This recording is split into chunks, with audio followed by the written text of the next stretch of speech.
Well, hello, everybody. Before this episode starts, I want to let you know about something. I did an interview with Gary Goodrich, which I referenced several times during this episode. Interview is gone. I recorded it on Audacity. I saved the file but did not bounce the audio down, which I do almost every time. Because I've learned, listen, when you've dealt with technology as much as I have, you learn to just do all these safeguards. However, when I'd finished the interview went longer than I'd expected, so I was kind of in a rush. So I got done. I just simply saved the file, and I went and did what I was going to do. And then the next morning, we recorded the episode for UFC 8.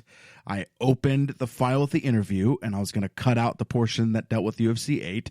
And for some reason, the save didn't take. It was very it was corrupted, and there was only half. And this kind of thing has happened to me before. And like I said, usually I do some safeguards. So for instance, for like UFC 8, right, when I record, as soon as we finish recording, I hit stop, and the first thing I do is I go and I export the audio into WAV, and I put the WAV file on my computer, and then I save the Audacity project file, right? If you don't podcast, you don't really give a shit about this stuff. But just know it was purely an accident. It sucks, but this kind of thing happens, and you have to keep marching on. So maybe what I'll do, if anyone's interested, if you listen to this episode and I reference something, because I think at one point I referenced something and say, well, I'm not going to give it away, or I don't remember. But if you have any questions, let me know, because I remember the entire interview I had with Gary. It's in my mind. So if you have any questions related to UFC 8 and how it relates to Gary, ask me. And if I don't know, I'll just ask Gary whatever question you have. So I will be your link to him. So that's the only thing I can do. Like I said, guys, it happens, and I'm not going to sit around and fret about it. It happens. So I hope you guys enjoy UFC 8. You've got a gun, you've got a big gun, you've got a gun, it's not a real one, and all you ever think about is running away, all you ever think about is trying to stay away from me. And here we are, back for another episode of MMA Yesterday. This time we have arrived to UFC 8. UFC 8. Matt, we are chugging along. We are chugging along, my friend. I love it. I mean, it's a weird like. I'm kind of sad because I'm looking up on the wall here. We have placards for UFC 52 and UFC 60 something and UFC 40 something. And I'm just like, I'm sad. It's going to take a long time to get there. It's going to be a few weeks. It's going to be a couple weeks. I know. Because we're just now getting to 8. I was talking about UFC Japan on the last podcast we did, and that whole Sakuraba incident. So I decided to look when that is, and we still got like 10 more events till we even get there. I was so bummed. I know. It's like 18 or 19. Well, and even, I mean, yeah, like UFC 20 is still 2.5 months away. Also, I figured out in my research, that same event, UFC Japan, UFC 18 or 19 or whatever, it's also the debut of Goldie, baby. Oh, really? It is, Mike Goldberg. Wait a minute, UFC Japan was the debut of him? Yes, strangely enough. I wonder if it's very similar to now, where they couldn't get someone to travel to Japan, so they brought somebody on for that. It might be, too, because they replaced, what's the guy's name that's doing it right now? Blatnick. It's not Blatnick. No, the other guy is, oh my gosh. Yeah, oh my gosh. It just totally keep talking and it'll come out farted. To me. But Goldie replaces him at that event. That's the first time. Okay. That guy's name is Bruce Beck. Bruce Beck, thank you. Yes. Bruce Beck. Yeah, Beck gets replaced by Goldie at UFC Japan. Very nice. And then, of course, we have the debut of, just to give people, something to look forward to here, we got Joe Rogan making his debut win. Coming up, I think it's 12. 12? Okay. Yeah, 12, I think. We have Bruce Buffer making his debut at UFC 10.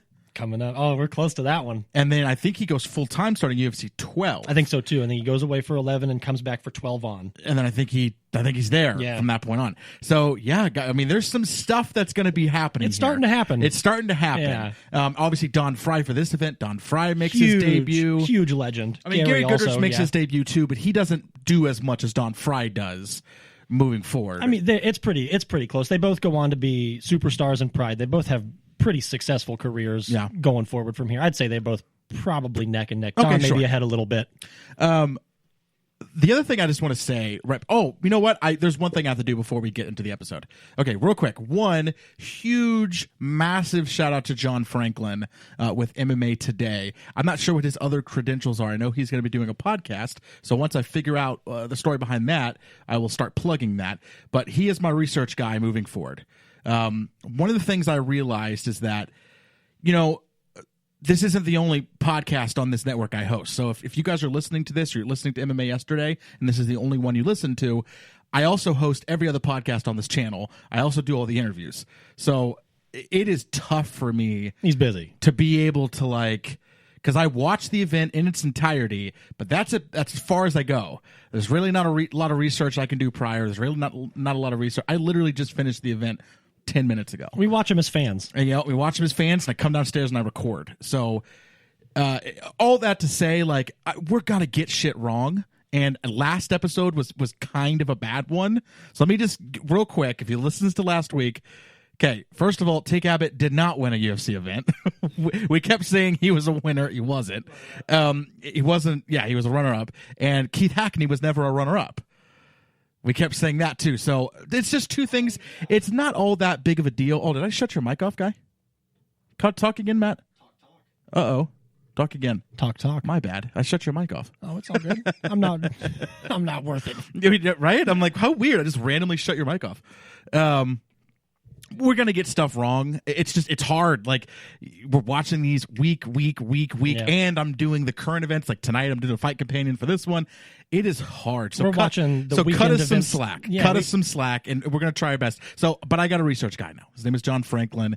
He is incredible. A lot of holy fights to shit. keep up with these days. Again, I'm going to be able to plug him a little bit more. I'm going to get his Twitter. I'm going to get the podcast he's working on, other credentials he has, so I can start plugging him every episode because he did a packet for me right in the beginning, and then I hadn't really reached out about anything else. So this time I was like, hey, do you mind helping me out? Because I'm like, are you going to bring this him on? is tough. Should bring him on? No, he's just going to do he's going to be behind the scenes. This is my Jamie. Cool. He's going to do some research, compile some stuff for me. So when Pull that up, young Jamie. when you asked me who the host was, I went, let me look real quick, and I pulled up my packet and I went, it was Bruce Beck, because I couldn't remember who it was. That's excellent. Yeah, so again, shout out to John Franklin. So those are the things I wanted to say. Was shout out to him, shout out to MMA Today, of course, where this gets posted, and also just bear with us. If we make some mistakes, if you hear a mistake, let me know, and I'll try to correct it. And then at the beginning of the next episode, last thing I want to do is pretend like I have any idea what I'm talking about, because I don't. I'm coming into this basically like a fan, with the exception of when you see a guy like Don Fry. Well, you know what I mean? At the time, you don't realize what Don Fry is going to become. Yeah. I have, I'm able to look at it a This little was his differently. debut, his first debut, baby. And he is... Well, there was quite a few debuts here. I mean, obviously, we had in the last event, the Ultimate, everybody knew who everybody was. Yeah. Right? Yep. And it was almost a little disappointing, right? The fight card wasn't as good as I think people wanted it to be. They- I feel like the they last thought three it was gonna be. last three fights ended in a decision. Yeah, and when you look know? at the names for the time, you think like, oh, these are going to be sick fights. Yeah. And it just didn't happen that way. Yeah. But quite a few people made their debut here. This was Gary's debut also, wasn't it? It was. So Gary Goodrich and who he fought, Paul Herrera, Yep. debuts. You have Scott, I believe it's Ferozzo, Yeah, I believe so. which I'm excited to talk about him. Yeah. Don Fry, Jerry Bolander, Sam Atkins, who was an alternate who wound up getting in. Yeah, he actually got in this time. We had an alternate compete. Yep. Joe Mariah. I believe he's the one that lost. Oh, no, he was on the undercard. He was on one of the alternate bouts. These last three guys are guys who made their debut on the alternates. Thomas Ramirez and Keith Mikey, but we didn't see, or Malecki. We didn't see those fights because Yeah. of the alternate bouts. Yeah. But on the main, it was Gary Goodrich, Paul Herrera, Scott Ferozzo, Don Fry, Jerry Bolander, and Sam Atkins. Those are the guys who on the main card were making their debuts. And Lots of debuts and lots of legends. I think it was very intentional. I think they wanted this one to be, we did a card, it didn't necessarily work as well as we wanted it to with a bunch of star power. Let's go back to a bunch of unknowns where stuff isn't as predictable, where there's not going to be any real letdowns. and we right? had a couple comebacks in there too, like Paul Varlan's. Like he's a returning competitor, obviously, Sure. but so many new faces. I loved it. The other thing that's very notable about this card, and this is probably where we should have started, but it's fine. It's in Puerto Rico. Yeah. Which it's not traveling out of the country, but it's about as continental close as you're country. going to get. Yeah, I mean, you refer to it as being CONUS, right? Like the United States, like it's CONUS, right? And then I can't remember the term for non-CONUS. I can't remember what the term is, but that's Puerto Rico. It's not a part of the continental United States. Lots of struggles with this card, too.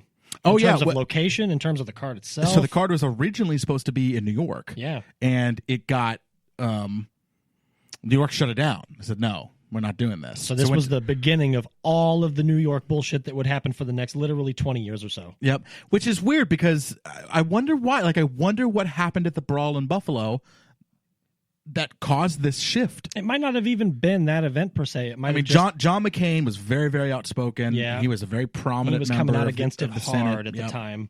Very, very hard. The human cockfighting bullshit that he used to spout. Yeah. And I mean, now he's come around and actually enjoys the sport. Seemingly, I mean, they paid him to say he likes the sport, or he really likes the sport nowadays. Well, I don't know why he wouldn't. I mean, Yeah. it's like anybody who watches it for, and there's going to be an interesting interview for UFC 9. So you and I have talked about this, but I'll let the fans know for UFC 9. So at the end of this, episode, we're going to have a talk with Gary Goodrich, or I am. At the end of UFC 9, I talked with Mark Schultz, which is nuts. Epic. It was absolutely. If you don't know who Mark Schultz is, just Google Mark Schultz or Google Foxcatcher, Yes, and please. you'll be like, okay, Do yourself a favor That's if a- who he as is. you're a fight fan. It's just an incredible story that this man has. There's a movie made about his life, and he is played by Channing Tatum. I mean, you know what I mean? Like that's insane. It's a big name. Yeah, and his brother's played by Mark Ruffalo, and Steve Carell plays the wrestling coach. I mean, it's like it's no joke. Like this Stars. guy is it's Big nuts. stars. And I talked to him, and it was crazy, and he was extremely knowledgeable. But anyway, one of the things he talks about in the interview, and I don't want to spoil too much of the interview because it was really good, but I just want to spoil this one part. I asked him why he didn't continue fighting. He only had the one fight where he dominated Gary Goodrich. Yeah, right? He what'd was he an say? Olympic gold medalist. He gave me a reason, and I don't want to say the reason because I want you to listen to the interview. I'll tell you, Matt, when we're done tell me recording. after the show. But I want to say it online because it's a good answer, and I think it's an enticing enough to listen to it. But he basically talks about how the big part of it was that it was very looked down upon, and he got a lot of pressure from other places. So that's all I'll say, and definitely check out the interview. Circling back to that John McCain thing too. Also, man, the sport has changed so much from then to now. Like it's easier to be a fan and now. listen, it's one of those. Maybe John McCain's to credit for something like that. Maybe the guys who were outspoken against MMA early on are an absolute credit for the sport cleaning itself up over the course of. They say no, or they say no press is bad press, or however the expression goes. Well, that so not only is it press, right? No press is bad press. I think that's it, right? I'm messing it up too. However it goes, yeah. But anyway, you're correct. So there's part of that, right? You're in the news. The other part of it is, the sport was human cockfighting in the beginning. Yeah, basically. Honestly. Yeah. I mean, someone goes down to the ground, you can fucking soccer kick them in the face. Like, that's crazy. Punch their balls through their throat. That's crazy. I mean, Yeah. you can't, like, that's not going to last. People are not going to be okay with that kind At of the stuff. time, I was like, fuck you, John McCain. In 2018, I'm like, Sure. yeah, he was kind of right. But it's like, so yeah, I mean, I guess I'm not saying that the guys who are outspoken, first of all, they certainly weren't doing it intentionally. Yeah. And not to be too spiritual here, but like things happen for a reason kind of concept. I think the early backlash forced the sport to take a look at itself and say, okay, We need to legitimize this. Let's make this more of a sport. Yeah. Right? Here, early, even still, right? It's not quite a sport, but at least you shorten out for this one, it's 10-minute, right? 10-minute limits. Once you get to 10 minutes, it's stopped and you have a decision. So, and obviously UFC 1, 2, 3, there was no limits. It was just whatever. There's a couple big size discrepancies here, but not too awful. Well, many. Like, this is called David versus Goliath. Yeah, but we got no Taylor Tulis versus Gordeau's happening Sure. here, at least. Like, although, to be fair, the Don Fry versus Scott Ferozzo to kick the card off was close. it was, yeah. That was close. The closest one. 410 pounds, 206. He was double, literally double the size. Don's still such a big guy, though, It just for didn't matter. a smaller guy. When he said he was 206, I was like, Jesus, he's only 206? Like, that is lean. Yeah. God, I just want a Don Fry body, man. That's it. That's a Pride middleweight, by the way. They didn't have a light heavyweight division in Pride. When he goes over to Pride, they fight at 205, but it's called middleweight there. So you'll be confused going forward when we get to Pride. Right. All right. So the first, I just said it was the first fight of the night. It was not Scott Ferozzo. I apologize. Thomas Ramirez. Why do I keep getting Scott Ferozzo and Thomas Ramirez confused? Ferozzo fought Bolander, didn't he? He did. The next fight? Yeah, he did. Yeah. Why do I keep saying Scott Ferozzo? Because they both had similar kind of attitudes. I guess maybe that's why I'm confusing it. But Thomas Ramirez is the guy who fights Don Fry first. Yeah, and if I'm not mistaken, I don't remember much about that guy, but I think he was like a cab driver or a bus driver, and he just wanted to take a shot at it. Bad draw. Well, not just that, but you find something as they're introducing that first fight that you see a lot, and they did it also when Paul Varelans went out. Now, Paul Varelans wound up winning his fight, but nevertheless, they did the same thing, which is they introduce him by saying they are undefeated in bare-knuckle fights. And then when they're introducing Thomas Ramirez, they go, over 200 bare-knuckle wins. Like, what? Like how funny is that? It's silly. Can you imagine the UFC doing something like that now? He's probably not even had 200 wrestling matches in the He hasn't in the had gym. 200 anything. Yeah, I mean, he hasn't even gone to the gym 200 days. Yeah. I mean, it's like, it's that whole thing is just so goofy. There was no Wikipedia then. There's no fact that's how checking. you know. And it's like, with the exception of, obviously, like I said, Paul Varelans does win. But when you see that as you're going through, with almost without exception, like, that person loses. The only guys in that day who claimed to have those records and were probably legitimate were the Gracies. Hoyce and Hickson. Those guys were doing Gracie challenges in their gyms, and they were fighting, and just guys coming in off the street. So they just didn't care. Those guys had those bare knuckle fight records. I would also say maybe Ken too. I would also believe anything that Harold Howard told me. Yeah. If Harold Howard told me that he fought a kangaroo, I'd be like, he probably fought a kangaroo. He probably fought an elk or two. Yeah, I'm like, listen, if whatever he tells me, I'm just being like, yeah, that's probably true. Of course, he's not on this card. If you're coming on, come on. But anyway, Don Fry defeats Thomas Ramirez in 8 seconds. 8 seconds. Poor guy. Shuts the lights out. Right on the button, right hand. Right across the jaw, baby. Staring that up was at the it. lights. 8 seconds. And the guy was twice his size, although he looked half dead to begin with. He was like 41. His eyes were all puffy before the fight ever even started. His eyes are all puffy. He does not. He just looked very bad. He has no level of physical fitness at all. No, and Don Fry is it's funny. I joke about, like, I want the Don Fry body, but, like, I'm not kidding, because he, like, that's the perfect body to me. Like, that he looked like what I would describe to be a man. Yeah. Like, he looked like a man. He wasn't yoked out. Like, he is pretty jacked, but he's not as jacked as some of these guys. No, and his arms are big, so I would say you could lessen the arms a little bit. He didn't have abs, really. Like, he had the hair, like, strong legs. He's like, he looked like a normal dude. He looks like a manly dude. Like, look at Don Fry, then look at Ken Shamrock. That Tom Selleck mustache. Oh God, the porn stash dude. Yeah, that dude was getting some tail. I can't let my fiance see that mustache. No. I can't even show her pictures of Don. It'll ruin everything we worked for. They will. But no, for real. Think of Don Fry, and then, because on the same card is Ken Shamrock. Stand him next to Ken Shamrock. I mean, looks like two different humans. Yeah. Like, Ken Shamrock is just he's so jacked. just jacked. Yeah, like he has no neck. He has muscles inside of his muscles. I mean, it's just like he has like an 8-pack, and then in the 8-pack, it's like separate little 4-packs. His neck just cracks me up. He's got speed bumps on his shoulders. Oh my gosh. All right. We've only talked about one fight. Don Fry, Thomas Ramirez ends in 8 seconds. Moving on down the card, we have Paul Varelans taking on Joe Mariah. David versus Goliath. Right. They kept doing that. So the name of the card was David versus Goliath. And they let you know it. I guess I should give that information, huh? It was in Puerto Rico. The card took place February 16th, 1996. Buy rate was 300,000. That's not bad. Not bad at all, baby. That's not bad. Attendance was 13,000. That's kind of bad. Dude, considering the fact that they had to move it to Puerto Rico. Oh yeah, it's not bad at all, baby. We moved it last minute. That's really not that bad. Moved it pretty last minute. What, 2 days before the event or something? Yeah, man. I don't know how long it was before. I don't have that information in front of me, but yeah, it was moved. That buy rate though. I'm sure they made a pretty penny off that buy rate. Yeah, dude, 300,000, baby. That's not bad at all. I don't hate that. What else was I thinking there? I wanted to say too, the other guy in the commentating booth is Don Wilson. Oh, we also had Blatnick in the booth this time. It was Blatnick, Beck, and Wilson, right? And listen, Blatnick and Beck are fine. Yeah, they've always been fine. They're good. I have never had an issue with those two guys, as far as I'm aware. Even Blatnick's kind of sideline interviews, I didn't really have a problem with. I don't think that Wilson's knowledge of vampire dragon fighting is working out for him very well. Listen, if I ever say that person X is the worst commentator I've ever heard, just remind you of remind Don me of Don Wilson. Because, good Lord, he is just, I mean, with the exception of, who was the guy, who was at UFC 1? What was that dude? The wild guy that, oh, Wallace. It was Bill Wallace. Bill Wallace, okay.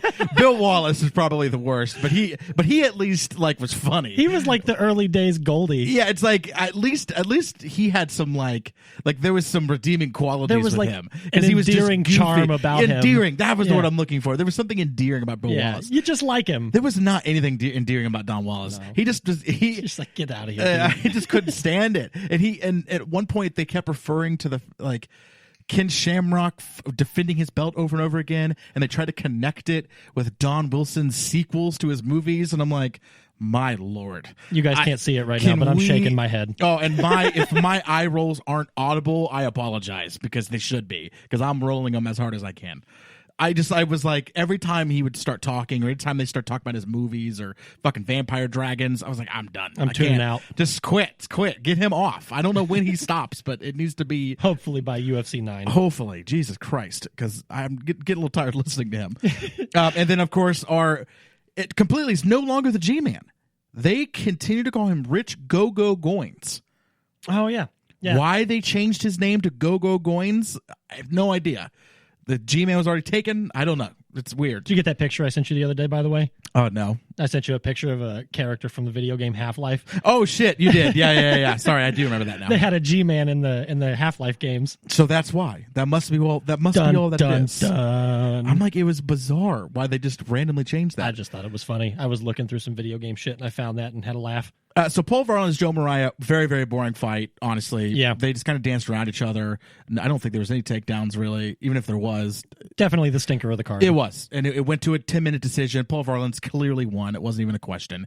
But I think what was interesting is that I do believe that the kind of odds-on favorite was Mariah, even though he was the David, right? I mean, he was the smaller guy. They were talking about him as if he was kind of the odds on. I don't know if you caught on to that, but like I think that was the guy that they thought was going to win the whole thing. Which is weird too, because Varlins has been around a few times at this point. But They've he seen was him, and he's monster.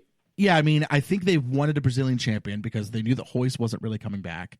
So they wanted someone to kind of fill in the shoes of Hoist. That's and interesting. this was a good jiu-jitsu guy. Had a lot of jiu-jitsu accolades. And he's Brazilian, right? Like, he would fit right into that spot if he could start would Marco, dominating. though. I mean, in this day. Sure, Marco, but I don't think, but it wasn't the same. I think they wanted the jiu-jitsu stuff because that's what was playing with people. Like, the fact that this was like, how is this working? You know what I mean? It redefined what so everybody mystified. thought about fighting. I could see that. I could totally see them wanting to have a jiu-jitsu centered But guy. also Marco Huas, I mean, they wanted him too. Like, it wasn't like they're just like leaving him in the but dust. they got Ken too, and Ken's a leg lock master, as he showed in this As he card. showed in this card. Yeah. But I really think that they wanted, I mean, I don't know, you just got that vibe that they kept talking about him before. It's weird. When they were opening up the card, they talked about him a whole bunch. Should have been talking about Dom. After the first fight, before the first fight, before this one even started, they were talking about it.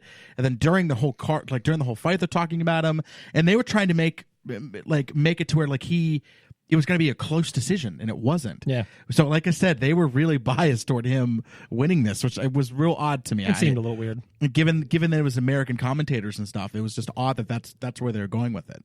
Moving on down, we have Jerry Bolander taking on Scott Ferozzo. Scott Ferozzo, that was an interesting fight. Large dude. This is another one, man. Yeah. Big dude. Scott Ferozzo, huge dude. I don't know what he does moving forward. I haven't looked it up, but he at least.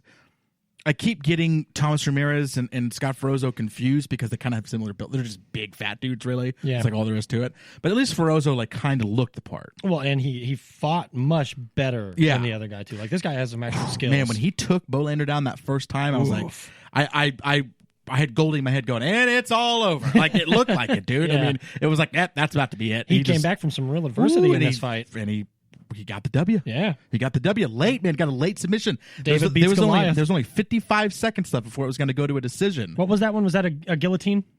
I don't remember. I don't remember exactly what it was. I think it was a guillotine. Yeah, it just says there sub. was one on the card if it wasn't that fight. But yeah, that was it. Yeah. Moving on down, last fight in the quarterfinals, we have Gary Goodrich fighting Kuk Sul Wan, which I'm excited for Matt to talk about, Oh, yeah. and Paul Herrera, Oh, rip in peace. who was a wrestler.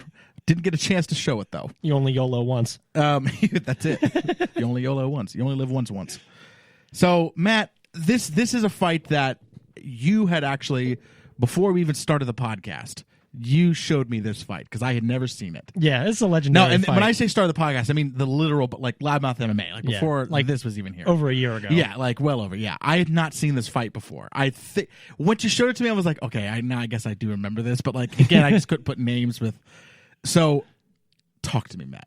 First of all, why was he wearing the black gi, and what was the martial art that he was apparently a practitioner in? Well, the martial art that he was apparently a practitioner in was called Kuk Sul Wan. Is that right? Yeah.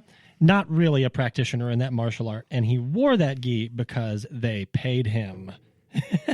Right. Pay me, baby. Yep. Gary Goodrich, really like the first guy to have like any level of sponsorship, which really at the time, that's fucking groundbreaking right there. He was paid to wear somebody's gear. That's a sponsor.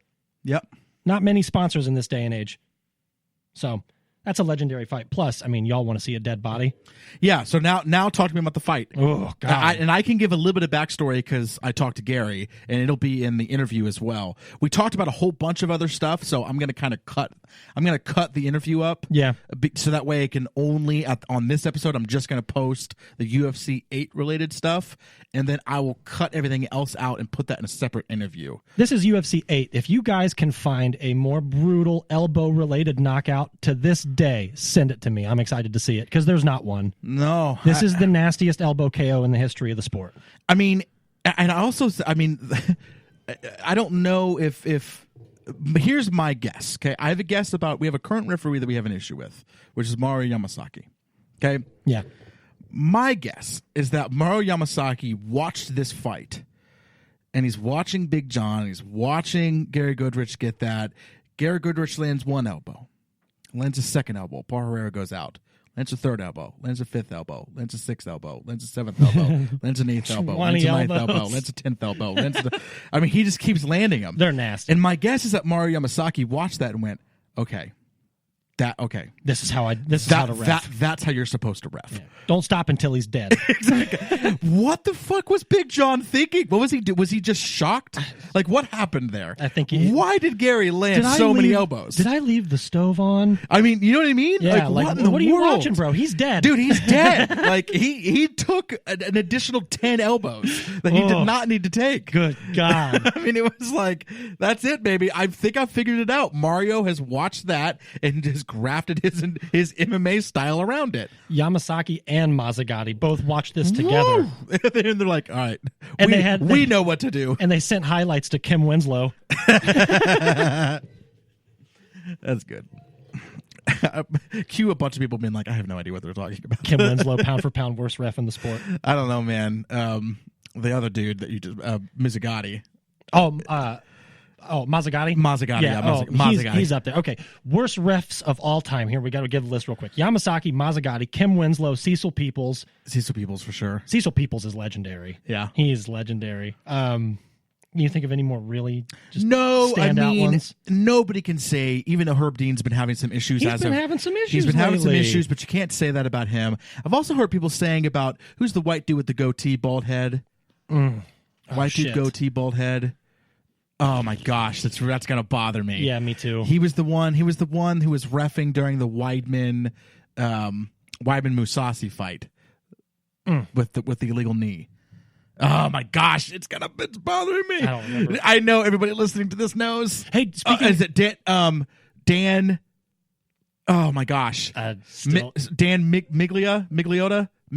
Oh my gosh. Oh, Mergliata. Oh, Jesus. Woo! Why did that skip me? Jesus Christ. Mergliata's not bad. No, but a lot of people have been putting him on those types of lists. I'm like, he was a weird one because when he first started reffing, he wasn't. Mergliata. Why? I could not get it. Now he's okay, though. It was like, that's the most annoying feeling in the world. Same thing with Yves Levine. He got better over time, too, I feel like. He's good now, but yeah, I hate that feeling. I think the best is you have to go with, I think Keith Peterson always does a really good job. I think. I haven't seen him in a while, though. Goddard is supremely underrated. He really is. Goddard is such a good ref. He really is, especially now that Big John's gone. Yeah, he's probably top of the top right now, in my opinion. Has to be. Who's the other British guy? Leon Roberts. He's very good too. Yeah. All right, those British guys, man, they're good refs. Let's move on to the semifinals. How's that? Yes. Don Fry taking on Sam Atkins. Paul Varlins was supposed to fight Don Fry. However, Paul Varlins got an injury. I don't remember what the injury was, but he got an injury. Sam Atkins steps in. In steps in Sam Atkins and outsteps Sam Atkins in 48 seconds. See you later. So by the time that Don Fry gets to the finals, he has been in the octagon less than a minute. And he's about to have his third fight. He's been in the octagon less than a minute, about to start his third fight. And I don't think he even took a punch. He certainly didn't take a punch in the first fight. No, yeah, he didn't even. And in the second fight, I don't recall him taking a punch either. He didn't even take a deep breath in the first fight. Yeah, the first fight was 8 seconds. He punched him twice. He hit the heavy bag one time. Yeah. That's like... I mean, he landed like basically one kind of shot that moved him down. He kind of doubled a little bit, and then he just boom, right on the button. So yeah, less than a minute. Yeah. 8 seconds, and then a 48-second fight. But, I mean, it was just like... And then Sam Atkins would go on, by the way. I looked at his record, because I was like, who the hell is Sam Atkins? 7-20 is his MMA career. You got to give it to him for sticking around. And one of the 7 wins was an alternate bout on this card. So, I mean, after this, he only went 6 more times. He's running down the dream, dude. Woo! Giving it the old college try. He was not very good. Conversely, Jared Bolander, who fought back from that adversity in the first fight against Scott Ferozzo, real tiny dude, going up against another really big dude, and and Gary Goodrich, and again, is winning the fight at times, and it just definitely competitive. I think at the end of the day, Goodrich was just too big. Goodrich is just too big. He was a monster. His fighting style back then, I mean, just the way he moved. He was a monster. Yeah, and I'll say, man, I'm interested to see Jared Bolander moving forward. I believe this was, again, his debut. This is one of those weird things where Gary's not maybe the best fighter on the card because Don Fry won, but he's probably the scariest fighter on the card. You know what I mean? Yeah. Like, Don's the better fighter, but Gary's the scarier matchup. Yeah, because you just don't know. Like, he seems, and he also seems a little bit more ruthless. Oh, yeah, exactly. Where Fry is much more calculated and his wrestler, you know what I mean? And he has that Gary's mentality. just going to mollywop Gary just you. seems, well, listen, and talking to him, and this is part of the interview that probably won't get posted on this episode, but one of the things he was talking about, and I don't necessarily agree with him, especially given, I mean, hell, he himself has, brain trauma. Yeah. So I don't really agree with this, but one of the things he was talking about is that he hates that people are so safe. He's like, either lose flashy or win flashy. Like, don't be boring. Live by the sword was basically his mantra, and he was talking about that because he was saying like he doesn't understand why people throw body shots. He hates body shots in the UFC. Shots. I agree. I as somebody who's been, I disagree with his sentiment. I mean, but listen, whatever. Who the fuck am I? I'm not going to tell Gary Goodrich I disagree with his. I've been KO'd by a body shot. It is fucking terrible. But it's different, and I mean, his point was that it's different in boxing. It's because it's bigger gloves, and he was saying with the smaller gloves, you risk hurting your hand with body shots, and your risk reward isn't a huge payoff. Bless you. I was trying to get you to talk. I was going to sneeze and hoping you responded. Sorry, I didn't catch it. That's funny. We got to work on our interpersonal communication. Synergy. Yeah. Oh my gosh, that was a good sneeze. That actually felt really good. I hate that.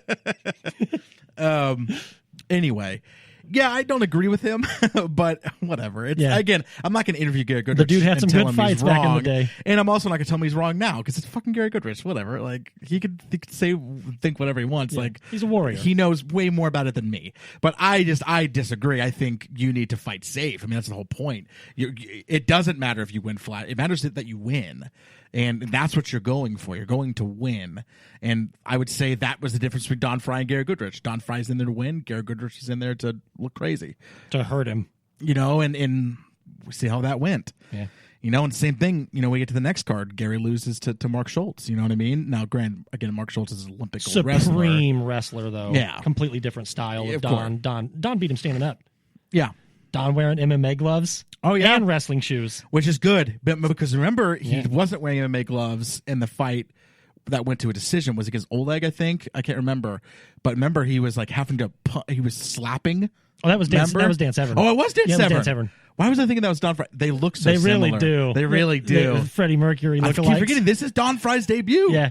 Oh my gosh. It happens though. Even my fiance confuses those two guys from the old days. It happens. It is, yeah. Yeah. But anyway, but I guess he at least watched those early stuff because more guys are starting to wear the gloves. Yeah. It's more guys are starting to do it. Tank was wearing them. Don Fry was wearing them. It's bizarre to me that Tank was like the first guy to be smart enough to be like, yeah, I'm only going to wear these gloves. Like I'm not. He's the hardest puncher, probably. Yeah. I mean, if anybody understands Well, it just seems the like risk, he's such a dude that's like you just wouldn't. I don't give a fuck. Yeah, you wouldn't attribute like him being smart enough to be like, What's going to break first, I'm my not hand or talking your shit. face? Yeah, I'm not talking shit about Tank Abbott would murder me. Like He'd murder he both would of us murder right me now. Right now, At at the 60 same years time, old. dude. Not even close.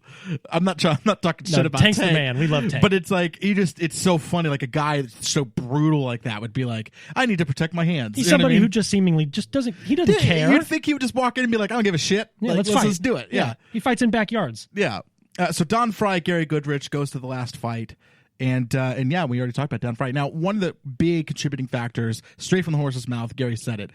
Gary told me when he walked into the cage to fight Don Fry, he barely could lift his arms. He was tired. He said it was just... He had way more cage time at this point than Don did. And one of his biggest points was that he, again, and we've heard other guys talk about this. In fact, Chemo, and I talked to Gary about this, Chemo talked about it at the UFC 7 in his interview, right, talking about UFC 8. And he says one of the things he wants to work on is cardio because he didn't realize that was such a big deal. Yeah. Gary said, he goes, I had no idea. I had no idea when I got into that fight with Jerry Bolander, like what I was going to feel like.